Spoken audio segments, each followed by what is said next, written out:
Hello. तर आज ना मी सकाळ सकाळीच इथे दूध आटवायला ठेवलं होतं. झालं असं की दूधवाल्या काकांना सांगितलं होतं की आज दूध ना नको आहे, पण त्यांनी ना पिशवीमध्ये ना 1 लिटर दूध टाकून गेलं. माझ्याकडनं कालचं 1 लिटर दूध ना शिल्लक होतं. मग तो 2 लिटर दुधाचं करायचं काय, त्यामुळे ना इथे मी सकाळीच ना दुधाची बासुंदी बनवायला घेतली होती. तर इथे बघा 9 साडेनऊ झाले तरी कार्तिकीचं उठायचा का आणखीन पत्ता नसतो.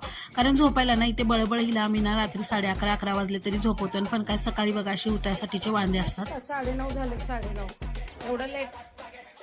बघ तुझी फ्रेंड आली खेळायला.